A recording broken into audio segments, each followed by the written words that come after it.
Hey everyone, Borderlands 4 just had a huge update today with the free Takedown, Bounty Pack 3, and a free update, the Circle of Slaughter. I've completed all this a few times now, and I wanted to give my thoughts on it. I'll be doing a video soon where I go over all the new loot as I am in the process of collecting it all, but there's some really exciting new pieces of stuff here. And to get started with the new DLCs, you'll have to go to one of the main hubs in the game, and then you're going to come to Moxxi's Bottoms Up. Now, this is a little bit confusing if you're doing the Bounty Pack. It is just right down here to Zane's Arcade. The map marker is not very great for this, but if you're going to do the Circle of Slaughter, that is also in the same area just right over here with this vending or game machine here, the Silent Crisis 5. Now, they didn't even announce this in the update that they gave recently that we'd be getting this, but this is really nice because it gives some new things to do at the end game, and I actually really do enjoy this. It's a lot of fun, and you can see the arena here. You'll go through, waves of enemies come, and this is meant for like single player, or if you want to do it multiplayer. So yeah, you go into this, there'll be 3 different waves of enemies that spawn through, and you'll just go and obviously take them down. And to do the new Takedown, you got to go to a bounty board at a place like Arcadia here, and then it's just right up here. Now, this is funny because the code 0451, you will use at a certain point to get some extra loot in this area. Now, Bounty Pack 3 does have some separate pieces. If you're on console, there's some different ways to download. You can just pause here to read through it, but you can purchase them separately. This includes a new vault card, the Arcade Invaders. Now, I really hope the last couple Bounty Packs come with some better heads, because I'm not much a fan of these. I know a lot of people aren't as well, but there's some interesting new gear here, and I'll be doing, again, a video breaking down all of this. But honestly, the little hub world that is included with the Bounty Pack 3 is really nice. I like this. There are games that you can play, so if you're with friends, you can do them. Like, there's a Dance Dance Revolution or Prance Rebellion here. There's also these here where you can just roll the balls, and you can get some different loot here. So it's really cool they added these in just as the hub, but I really like the narrative to this game. There's a private dick here. This is the world that you warp into, and your characters talk a lot through it, and I thought it was some pretty funny dialogue. And the dialogue, if you've been playing Mouse Private Eye, it's very similar to that. You got kind of a detective vibe to it. I really enjoy it. I can't wait to do this one again with a different Vault Hunter I played through with Harlow, and she actually has some really funny dialogue. Also, a pretty big update is the cross-platform save. So those that play on the console want to swap over to PC, you can now do that with your Shift account here. This is really nice quality of life. I'm glad that they added this. So honestly, that's a pretty big update, but there's also some future information. The Murders and Acquisitions Bounty Pack 4 will be releasing July 30th, so roughly in 5 weeks' time. That's great. I'm actually looking forward to that. Now, in the dev cast, they did say a character would be returning that is very fancy, and I talked about it in my last video. I actually have a really good idea on this. Murders and Acquisitions, well, Katagawa Jr. is actually the head of Mergers and Acquisitions, so I do feel like it is somewhat Maliwan themed. Maybe Naoko Katagawa? Who knows? We'll have to wait and see. Now, the Circle of Slaughter is honestly a pretty huge update. Again, they did not tell us at all that we'd be getting this. The nice thing about this too is that you can get the loot from the Bounty Pack 3 if you have it. Otherwise, it's a great source of pearlescent loot, and honestly, the waves that you fight in this are pretty fun. I like the arena setup. It's got like Moxxi up there. And it's like a pretty chill experience. You go through fighting obviously waves of enemies here, and you get rewarded pretty well for doing so. This is part of the Bounty Pack 3, so you actually come and warp into this area to do a bit of stuff here. So pretty cool in that regard. It's actually incorporated into the DLC, but it's something that you can endlessly do alongside the Takedown. And having new content like this that's repeatable, I wish this was in the game at launch. I think that would actually have helped it quite a bit and kept the player base high, but I'm happy it's here now because it gives a reason for people to, you know, continue playing long term. And I really do enjoy Borderlands 4, so I'm happy to see some more endgame stuff. Maybe we'll see another Takedown, because I do like this Takedown, but this is a much more chill experience for a chance to get some really solid loot. If you want something a bit more intense, the Takedown is more their style with the mayhem mode. So I think it's nice because they have like a mode like this that just lets you mindlessly kill things, and I really do enjoy that because it just gives you a reason to do some mobbing other than just doing Ripper drill sites endlessly. And the XP from this is nice, but not as good as the Takedown. Now, to do the Takedown, you do have to beat the game, similar to if you're doing like Bloom Reaper or Subjugator and Thol the Invincible. And when you come up to the board, you can do it the regular Takedown with your Ultimate Vault Hunter levels, or you can go into Mayhem, which will override the Ultimate Vault Hunter level, as this is the new difficulty. And if you have it on like hard or normal or easy, it'll override that as well, so Mayhem will be the new difficulty option. This gives better loot quality, and the elemental affinities will matter more as you progress through the ranks. If you get gold, silver, or platinum at the current rank, you'll then get a +1, 2, or 3 to the mayhem rank. So I got a platinum one there, and that gave me a +3 to the mayhem. And honestly, it's not that hard to get the platinum. I feel like Rafa will struggle a bit because unfortunately, no amazing class mod, no buffs, but we'll get to that in a moment. But honestly, I do like it. There's a lot of great loot, and it's honestly quite strong. We have an order sniper rifle that can bleed the Ishmael. The Marshal's Claw, I really enjoy this. The Mali 1 sniper rifle, which is burst, but increases in its burst rate. The Swan Song Daedalus shotgun, which gives an underbarrel explosion. Really cool weapons. And again, I'll be doing a video breaking these down as I get them. The new class mods are kind of cool. Unfortunately, Rafa's for melee, but the Chirurgian, this one's interesting. It's another stasis class mod. I did a video on how stasis is actually kind of viable now. With this one, you get an 80% increased damage, and if the target's immune to stasis, it becomes 160% increased damage. I can see this being quite interesting, as it gives Carlo the triple point capstone, which is a very powerful ability, giving bonus cryo damage. But that's not all, because you can also get 5 points of core staple, gaining life steal against frozen enemies, and this will give overshield steal, so kind of like the Teen Witch Vex in a little bit of a sense. And it also gives the accretion there, which gives you life steal against entangled enemies. So with that increased damage, I actually can see this being a pretty solid option. I did post builds with the Plasma Fill class mod, which can get to the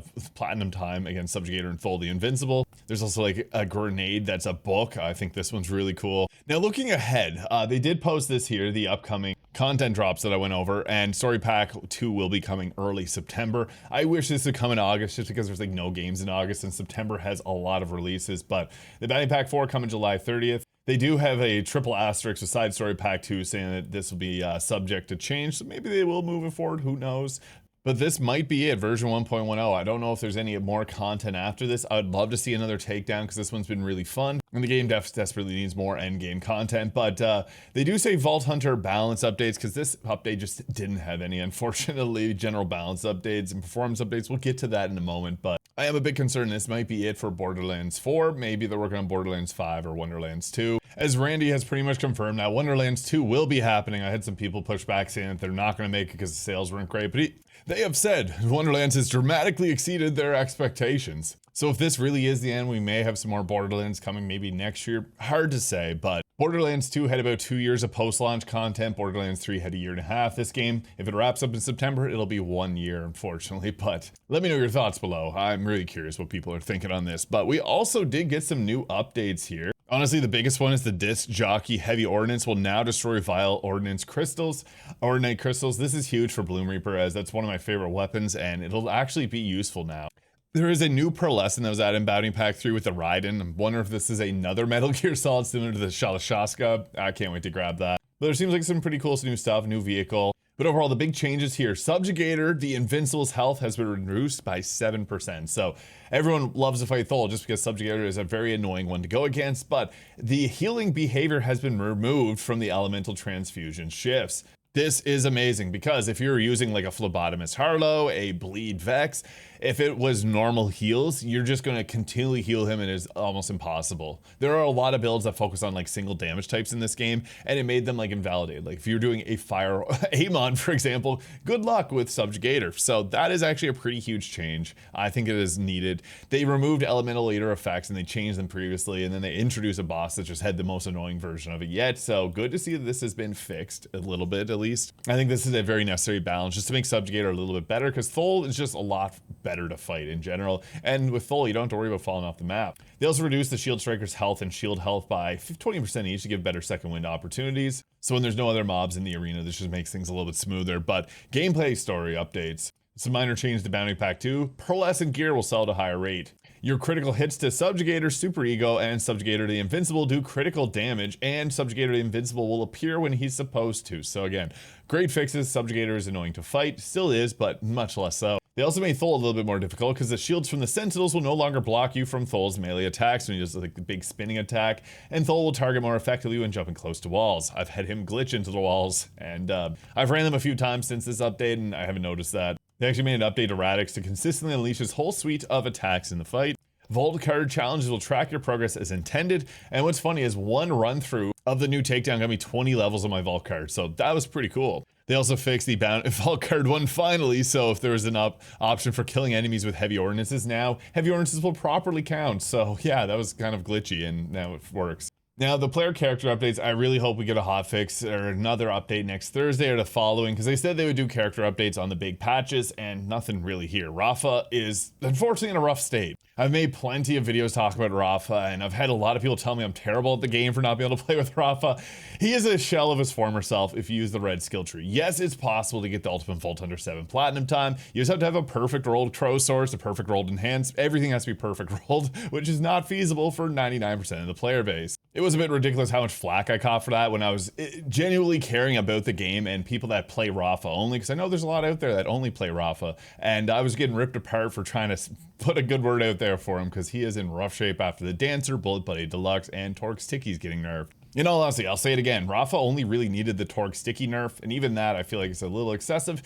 He's in rough shape without his overdrive, which is a big component of his damage. I have posted builds where you can one-shot the bosses with his melee setup. Like, it is, again, possible to get Ultimate Vault under 7 platinum, even with his red skill tree, but he is still in rough shape, and it's unfortunate to see. Hopefully we'll see that in a future update, but it's been like over a month, well over a month now, and he is just not very fun. I'll just put it that way. But Cash did get some changes here. So Cash stays in place when you activate Crossfire while using the Wretched Shadows passives, and Bleed the Bad and Hell followed with him. Burst Fire resets action skill duration, so that now properly works. This is something that they noted as a known issue, and there are still a bunch that are known issues. The Grapha's blue skill tree, Jacques stats will not convert to Mate after overdrive ends. They know this is an issue. Hopefully we'll see that patch soon, because that's obviously impacting his blue skill tree. Much like the metal management skill does not get to 4 seconds instead of 2 when you use the new bombastic class mod, which is kind of unfortunate for Rafa.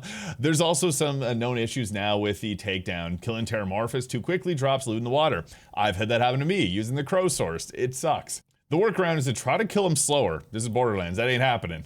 I have not had it appear in the lost loot machine, unfortunately, but I've had a really bad luck with the loot so far. They also say the gun vending machine in the mission start contains no weapons. There's another issue. I've actually had it happen right at the start whenever you're doing the takedown, where enemies get stuck inside of walls and you can't kill them. And if you're doing mayhem, obviously that is, you have 12 minutes to get the platinum time. So having that happen really does screw you over. The jailbroken Gatling's backfire recoil will get fixed here in a future update as well. This is a big one. Class mods that have plus damage dealt don't increase the overall damage dealt. This is being worked on. Amon did get some changes here with Lightning Rod and Strike the Anvil now being able to apply both at the same time if you have them equipped. The Plasma Fila, that's Plasma Fill class mod, deals area cryo damage to enemies as long as they're not immune to stasis. So I guess it wasn't working previously. I was just using it for bosses. Another change to the King's Gambit for some reason. Holy Hell's projectiles fire 30% slower and last 1.5 seconds longer. The Pandora Memento Shield grants elemental resistance immediately after taking that damage from that element. Previously, it was not reliable, kind of like the Blood Moon rep kit that they previously updated because it wasn't working properly. Solar Temper Sniper, the item description now, it displays an accurate splash radius details that increases as you use it. As mentioned, Ripper Disc Jockey now will deal damage to Vile Crystals, amazing update.